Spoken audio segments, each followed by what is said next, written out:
करीब आओ तो शायद समझ में आ जाएं, करीब आओ तो शायद समझ में आ जाएं, ये फासले तो गलतफहमियां बढ़ाते हैं। इंतहाई ज़रूरी साइंटिस्ट जो होता है वो ज़िंदगी को आसान बनाता है, और शायर जो होता है वो इंसान को इंसान बनाता है। अब आप एक तुकबंदी करते हैं और फ़ौरन, मतलब ये बिना सोचे समझे कि वो उस तुकबंदी का कोई मतलब निकलेगा या नहीं निकलेगा, फ़ौरन एक 15 सेकंड की रील बना देते हैं और इंस्टाग्राम पे व्यूज़ और लाइक्स गिनने बैठ जाते हैं।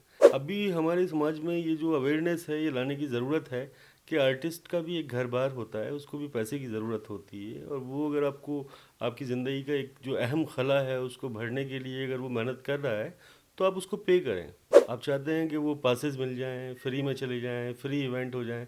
मैं तो कहता हूँ फ्री इवेंट्स होने बंद होने चाहिए और टिकटेड शोज़ हों, जिसको आना हो आए, नहीं आना तो नहीं आए। बात बनाओ, बात बनाती अच्छी लगती हो, खाओ झूठी कस्में खाती अच्छी लगती हो, सिगरेट बस यूं पीता हूं तुम मना करो मुझको, सिगरेट बस यूं पीता हूं तुम मना करो मुझको, तुम समझाओ, तुम समझाती अच्छी लगती हो, इतनी अच्छी क्यों नहीं लगती मुझे हकीकत में,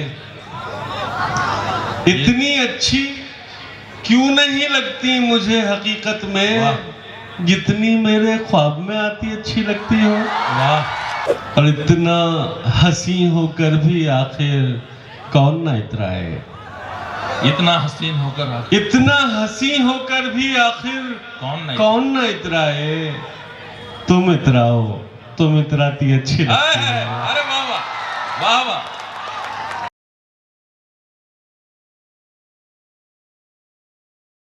इतना संगीन पाप कौन करे, मेरे दुख पर विलाप कौन करे, चेतना मर चुकी है लोगों की, चेतना मर चुकी है लोगों की, पाप पर पश्चाताप कौन करे। आप पहचान गए होंगे मैं किन से बात कराने वाला हूँ आपकी। और मैं अभी फ़िलहाल अररिया में मौजूद हूँ और अररिया लिट फेस्ट का आज आखिरी दिन है और हमारे साथ मौजूद हैं इन जो मैंने पंक्तियाँ पढ़ी इनके खालिक जनाब अज़हर इकबाल साहब, और मैं चाहता हूँ कि आप भी उनसे मिलें। इससे बहुत बहुत शुक्रिया, आपने हमें वक्त दिया। आदाब, कैसे मिजाज हैं? जी बहुत शुक्रिया। तो अररिया जैसे छोटे शहर में एक फ़ेस्टिवल का होना और ख़ासकर उर्दू और हिंदी साहित्य का एक नया दौर शुरू होना, इसको किस तरह देखते हैं और यहाँ के लोगों को इसके क्या इम्पैक्ट हो सकता है? जब मुझे इस लिटरेचर फेस्टिवल के बारे में इत्तला दी गई तो मैं बड़ी खुशगवार हैरानी में मुब्तला हुआ कि अमूमन लिटरेचर फेस्टिवल जो हैं वो मेट्रो सिटीज़ में दिल्ली, कोलकाता या हैदराबाद वगैरह में, चंडीगढ़ में होते हैं।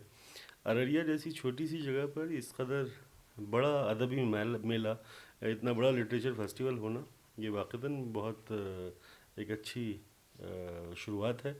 और मैं मुबारकबाद पेश करता हूँ अफ़ान साहब जो इसके फाउंडर्स मेंबर हैं, उनकी जो टीम मेंबर्स हैं, उन तमाम तर लोगों को कि उन्होंने अररिया जैसे एक छोटे से स्टेशन पे अदब का इस कदर बड़ा लिट फेस्ट जो मुनक़िद किया है।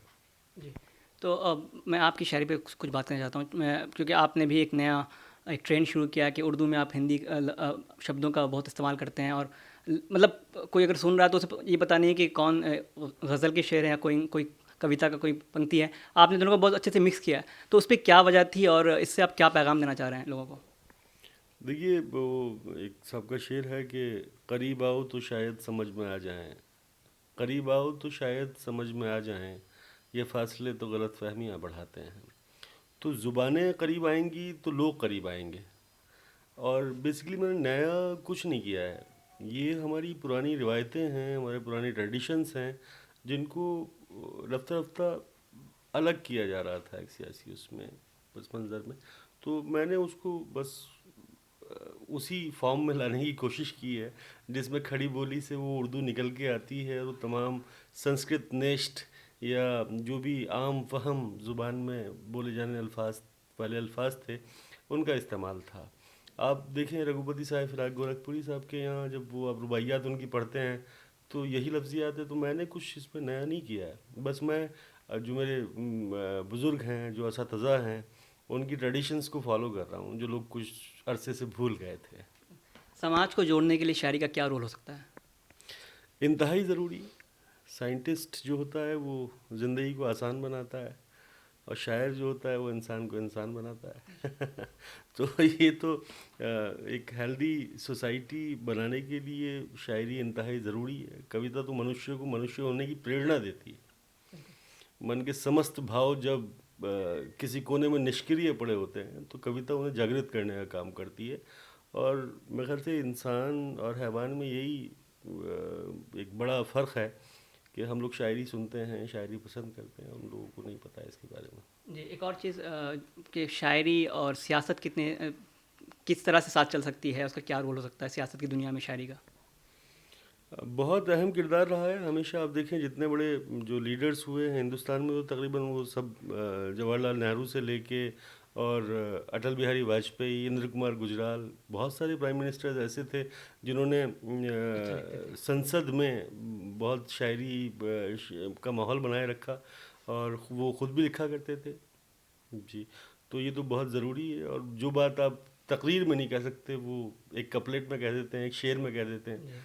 तो गागर में सागर भरने वाली जो मिसाल है वो शायरी से ही पूरी की जा सकती है। बिल्कुल सर। नए लोगों में जो नई नस्ल आ रही है आजकल, एक नया ट्रेंड भी शुरू हो गया कि सोशल मीडिया बहुत ज़्यादा लोग पढ़ते हैं, डालते हैं अपने शेर अशार।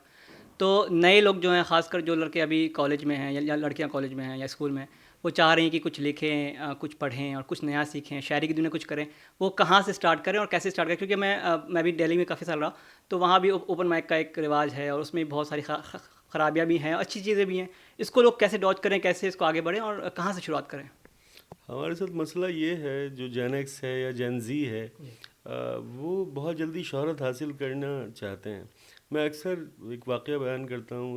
उस्ताद मेहंदी हसन खान साहब जो गज़ल के शहंशाह गज़ल कहलाए और उन्होंने एक महारत हासिल की गज़ल पे, 40 साल रियाज़ किया स्टेज पे आने से पहले। अब आप एक तुकबंदी करते हैं और फ़ौरन, मतलब ये बिना सोचे समझे कि वो उस तुकबंदी का कोई मतलब निकलेगा या नहीं निकलेगा, फ़ौरन एक 15 सेकंड की रील बना देते हैं और इंस्टाग्राम पे व्यूज़ और लाइक्स गिनने बैठ जाते हैं। तो बेसिकली अगर आप ये कह रहे हैं कि वो रुजू कर रहे हैं अदब की तरफ, तो मुझे लगता है कि अभी कुछ सीखना बाकी है। अभी उन्हें पढ़ना चाहिए असतज़ा को, अच्छा अदब पढ़ना चाहिए, दूसरी ज़ुबानों का अदब पढ़ना चाहिए, फ़िक्शन पढ़ना चाहिए, पोइट्री पढ़नी चाहिए। तो ये एक तपस्या है, तो इसको इतनी आसानी से नहीं सीखा जा सकता है। जी। एक और चीज़ सर कि आप भी अब काफ़ी मुशायरों के अलावा काफ़ी इवेंट में जाते हैं। कपिल शर्मा शो में भी आप आए थे और काफ़ी अब ऐसे एक नया ट्रेंड भी स्टार्ट हो गया कि अब शायरों को लोग बुलाते भी हैं और सुनते भी हैं लोग।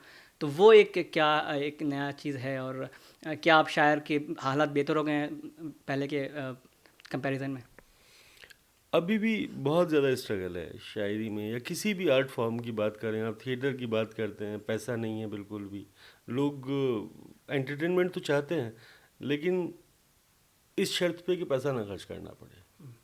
अभी हमारे समाज में ये जो अवेयरनेस है, ये लाने की ज़रूरत है कि आर्टिस्ट का भी एक घर बार होता है, उसको भी पैसे की ज़रूरत होती है। और वो अगर आपकी ज़िंदगी का एक जो अहम खला है उसको भरने के लिए अगर वो मेहनत कर रहा है, तो आप उसको पे करें।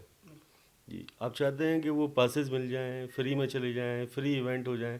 मैं तो कहता हूँ फ्री इवेंट्स बंद होने चाहिए और टिकटेड शोज़ हों, जिसको आना हो आए, नहीं आना तो नहीं आए। इस आर्ट फॉर्म के लिए क्या हो सकता है अवेयरनेस के लिए लोगों के लिए? आप नहीं, लोगों को उसकी अहमियत का पता चलना चाहिए कि भाई साहब ये भी आपकी ज़िंदगी का एक अहम पहलू है। आपके बच्चों की तरबियत भी इसमें शामिल है।